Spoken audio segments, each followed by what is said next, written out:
So you have this kind of fight back, it seems, in Europe against the EU project.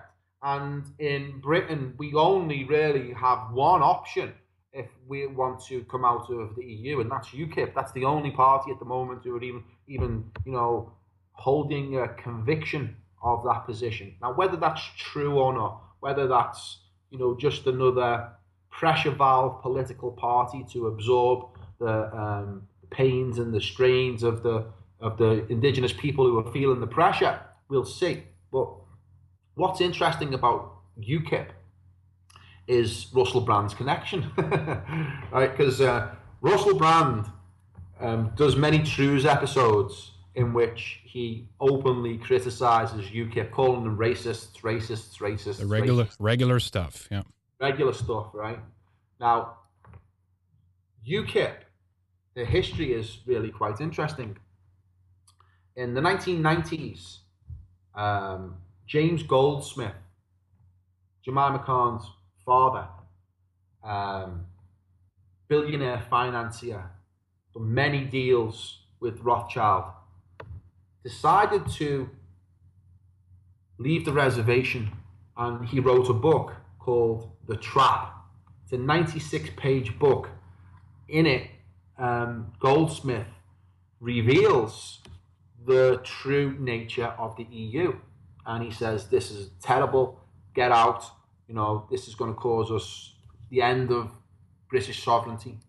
And he wrote this book. It was hugely controversial, and it caused absolute storm when it came out. Now, the legend goes is that it caused that much trouble that James Goldsmith had to leave United Kingdom. He set up a fortress in Mexico, which was guarded by ex-SAS, because he pissed off a lot of powerful people by publishing the book. Eventually, when the dust settled, Goldsmith came back to England, and he created the Referendum Party in 1996, roughly. The Referendum Party was non-political. It just had one single issue, which was a vote on the EU in or out.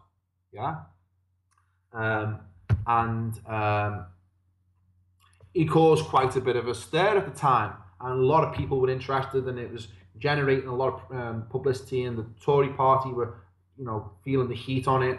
But at that time, it was Tony Blair, 1997, the Labour Party landslide. So he got swallowed up in that election, and Blair got into power.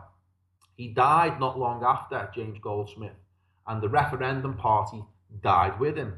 Now, the key backers of the Referendum Party was Goldsmith, his wife Annabel Goldsmith, and also a businessman called Paul Sykes.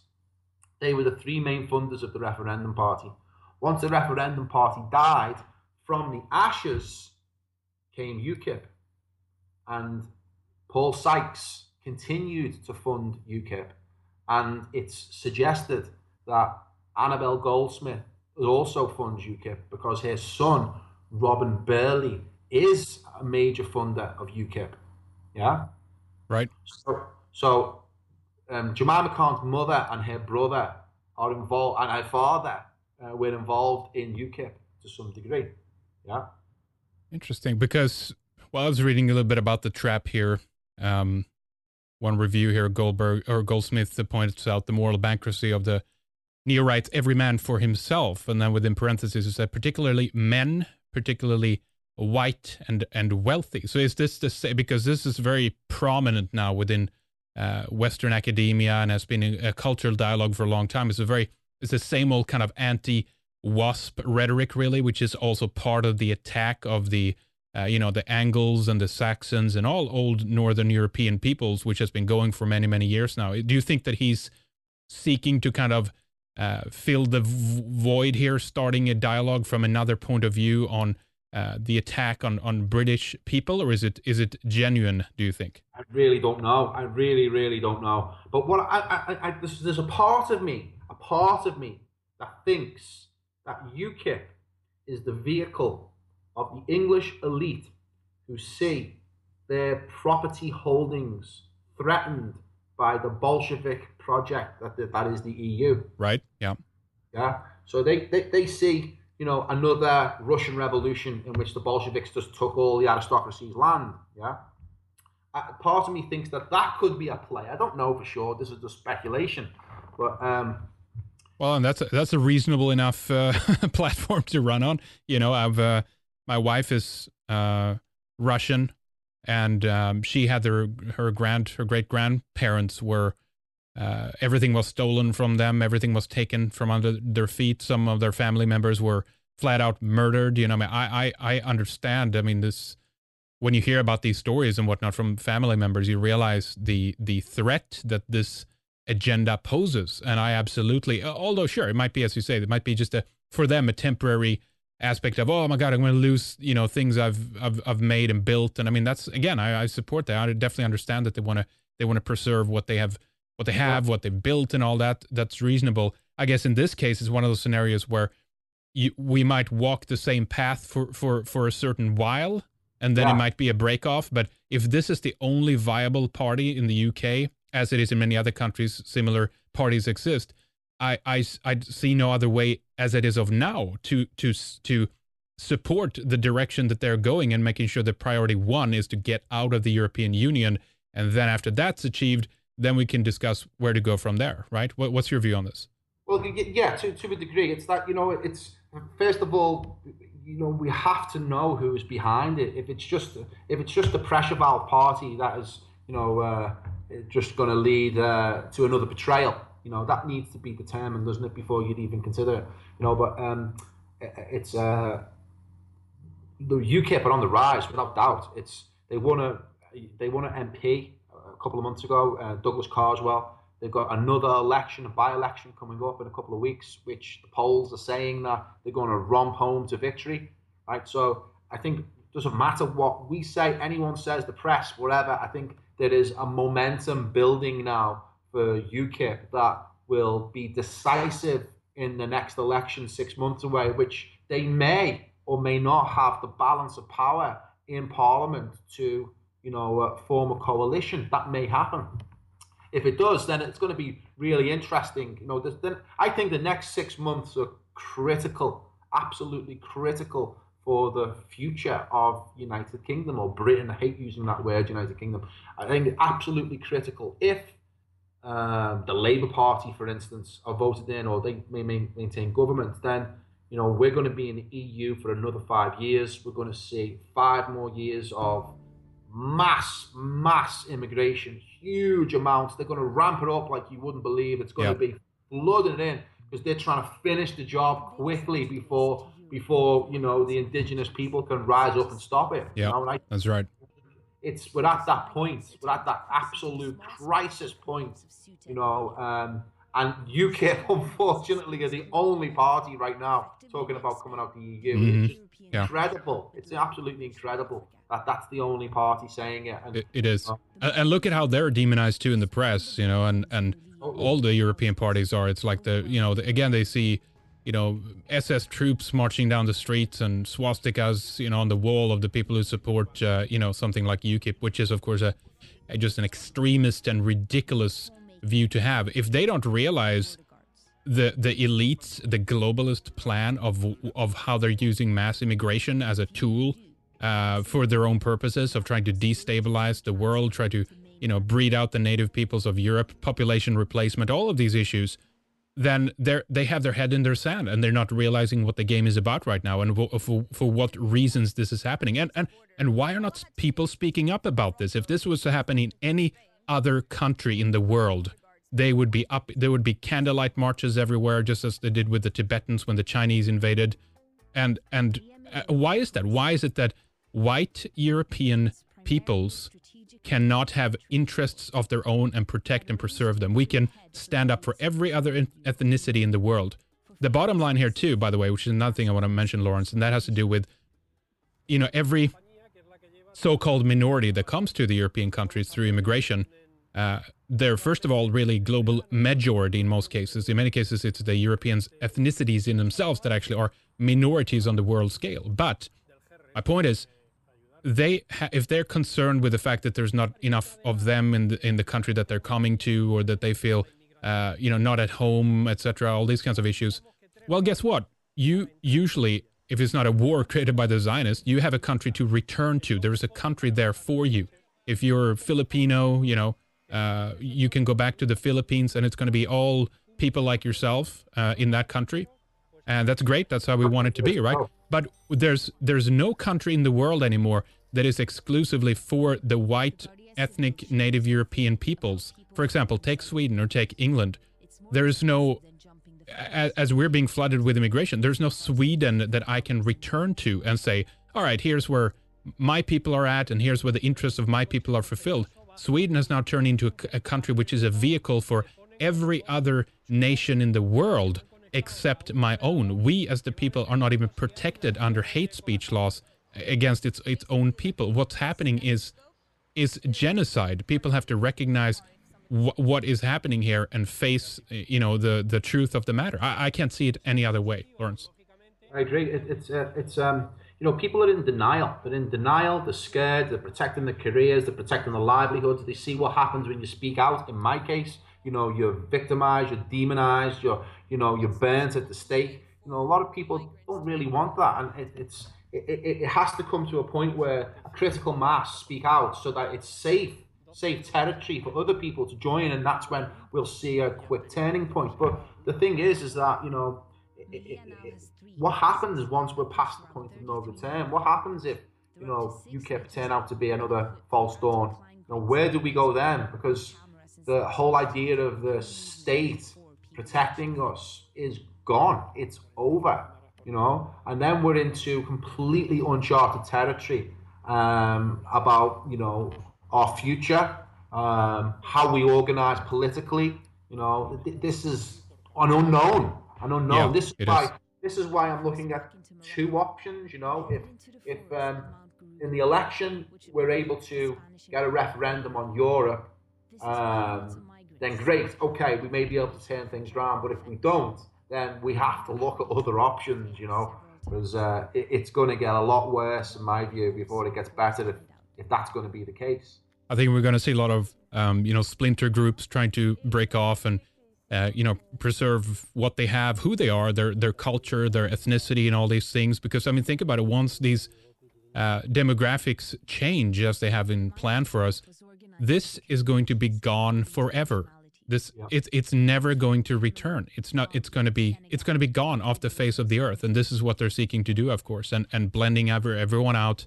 And there's the aspect, if you don't understand this point of having your feet rooted in the ground of your own ancestors, or being tied to the soil of where you are, that those people who gave you life have toiled and died in the fields for you and for your people. And to see this just kind of being destroyed in the manner that it is it's heartbreaking to me. And I don't understand how people can't see that there's been great wars fought over these territories to preserve and protect them and hold them in place. And now all of this is just shatters, and I think we're going to see a lot of people in kind of desperation try to do something about this and stand up against the government that has turned on its own people and no longer protect and preserve them, Yeah, absolutely. Well, I would argue that it's not our government, it's a Zog, and most, if not all, governments in the Western world are Zog. Yeah, they are. And it's an enemy alien force that are there to destroy, any threat to their hegemony, and we are the only threat as it stands, and that's why they want rid of us.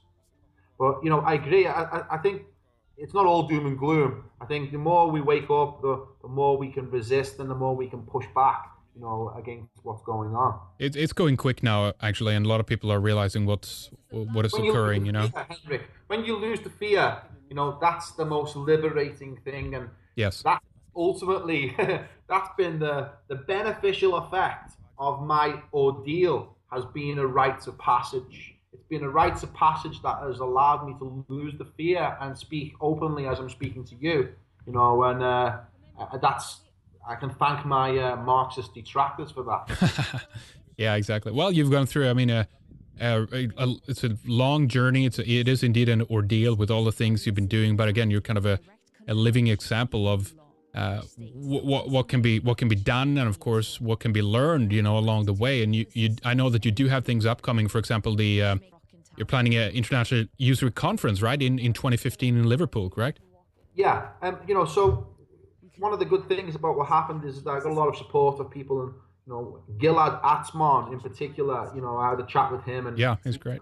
He's great, and he's a real somebody I admire. I admire his courage, his fearlessness, and I admire what he's saying. He's saying it like it is, and I had a long chat with him, and he's interested, and I'm speaking to a lot of other people.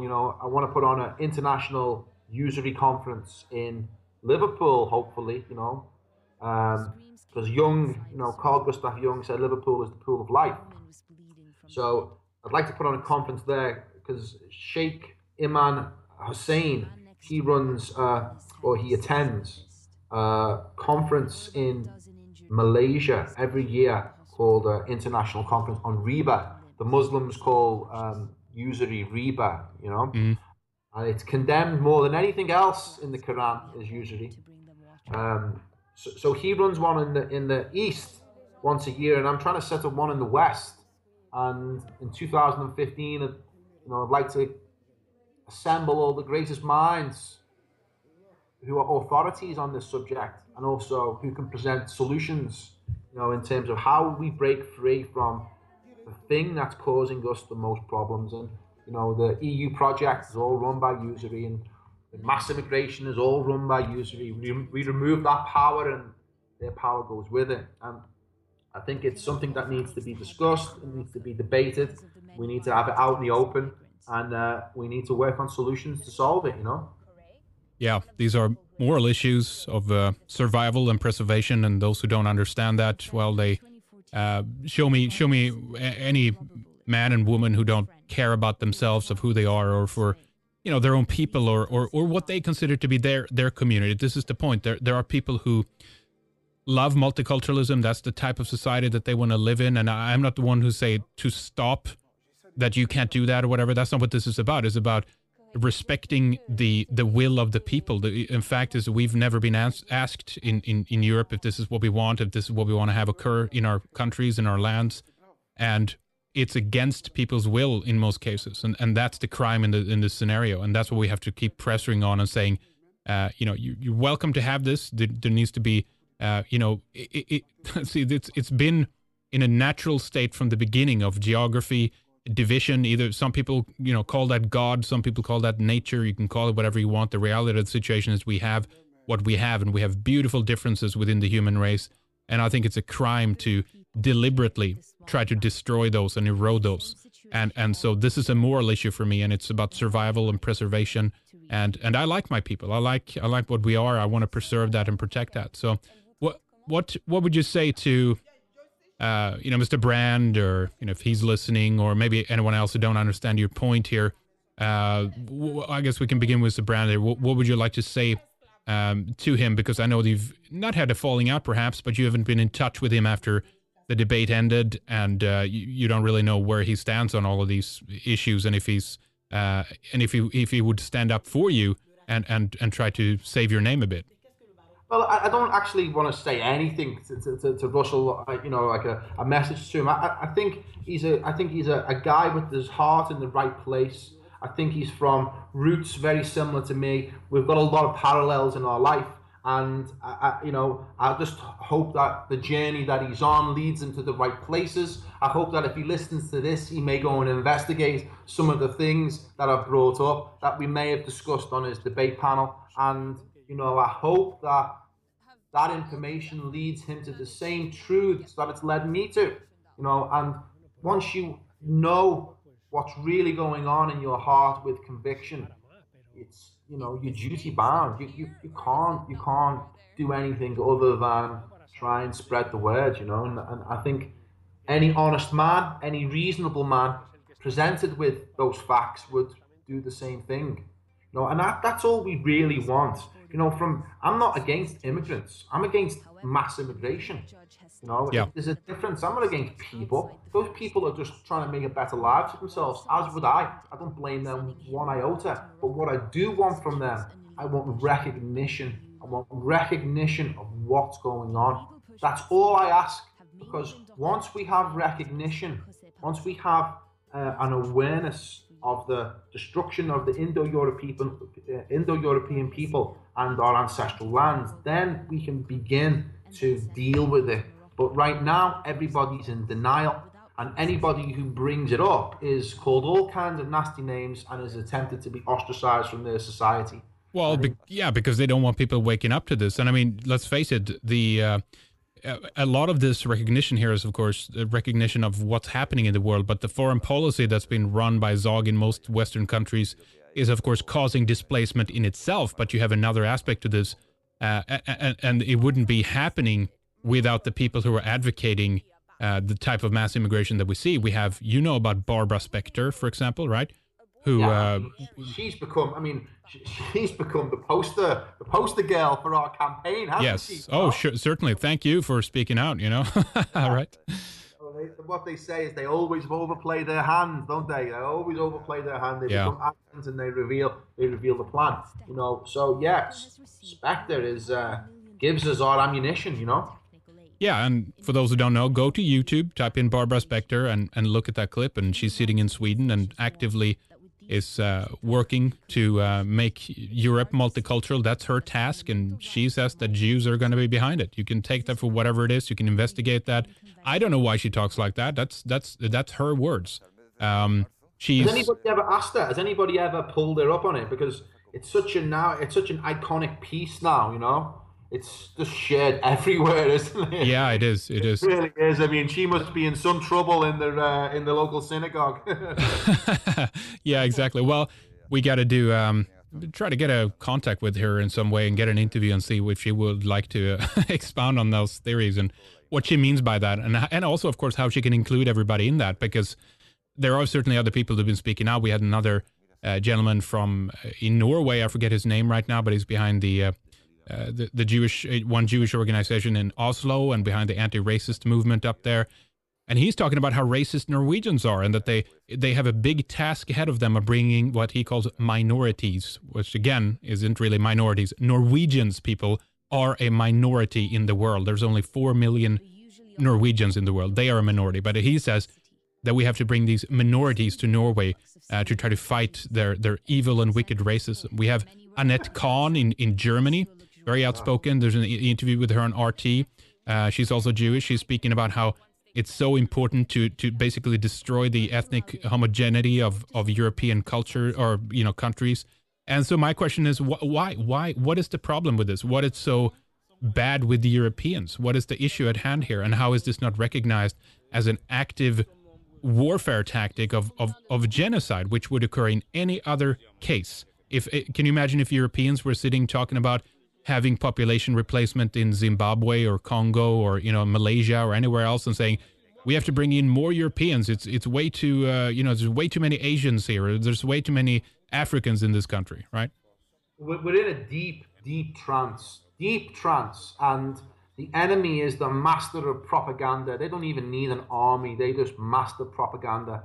And over the last 70 years, they've bludgeoned us right across the West with this deeply pervasive propaganda that has created this white guilt amongst our people that we are now on a course of mass suicide, Yeah. And even faced with the reality of the situation is that people are still compelled to follow this trance, this programming that is, unfolding before our eyes. Some people are broke free from the programming.